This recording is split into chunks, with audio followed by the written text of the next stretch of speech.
back from uni and I started to record. I was basically busy with classes and some assignments recently. My mind doesn't catch up with them sometimes, and which is fine.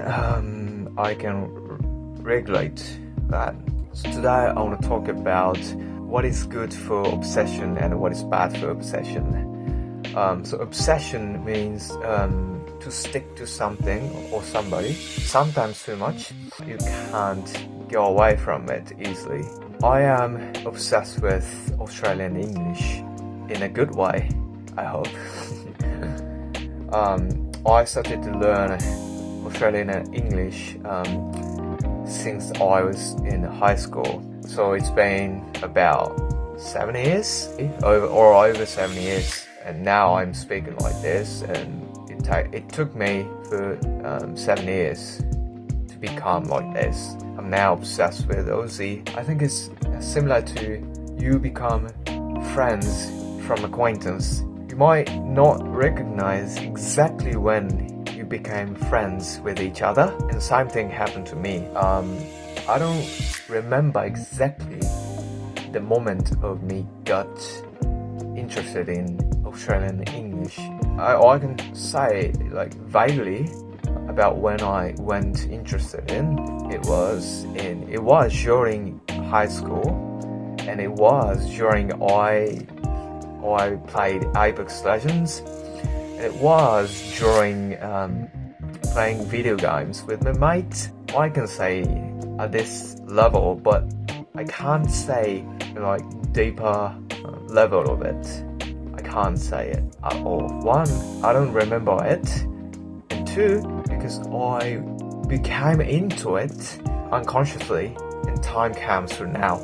So as I said before, you become friends unconsciously. You choose who to be friends. You might not notice yourself that you want to be a friend with that person in front of you, or you want to be a partner with the person in front of you. I don't know exactly when I get to it, but I can say that there existed the fact that you became a friend with them, you became a partner with them. So this fact is really important, I guess, to analyze yourself, to get to know yourself more. I doubt that you can understand yourself by your emotions, by what you felt at that time, by what you felt at that moment. I don't think you will do, because emotion changes every single moment. I feel calm right now, but I don't feel so like an hour ago. The beginning of this day, emotions changes frequently, so frequently that you can't predict. You can't predict what will happen in the future either. You can see things happening in the present moment, but you can't see in the future. You can also look back on the past, but you can't go back. So you have to learn from it.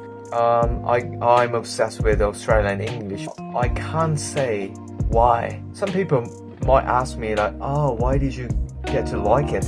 But you know, I just can say something surface, or it's because I played Apex Legend, or because I was using a one character who spoke Aussie English as my main character, and that's it. There's no other reason, alright? And maybe it sounded cool, and that's it. So, and maybe I can predict as if I have some great reason for it, as if I spoke it eloquently, or as if I could explain it detailedly, as if I could got so much inspired by the character. But I can't say the time that you guys were there, and the time I was there, and the time people around me were there. You know, people change, and obsession works in a bad way. Imagine that when you broke up with your partner, and you will feel vulnerable, you will feel sad, you will feel lonely.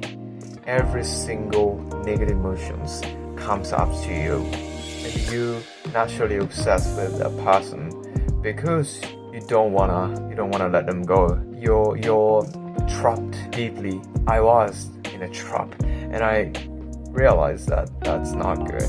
And I tried to look back on the past to understand what happened, to understand what's the fact.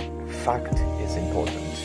So in my case, the fact was I was obsessed with my ex. I was obsessed with being hated, and we broke up and we get well to each other.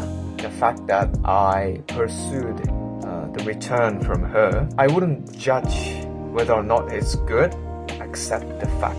So I can learn from him to make me life better. So obsession, I'm obsessed with Australian English. I was obsessed with my ex. Obsession works in either good or bad way. This is kind of hard and complicated problem. It might be obstacle to your lives. But one thing I can say is just what is fact? What happened at that time? What's happening now? So you can think the solution to it. I will try. No matter what happens to me, I will try thinking. I will try understanding. I will try to understand. I will try to accept the fact that I have at the present moment. This is a message for you guys and for me too.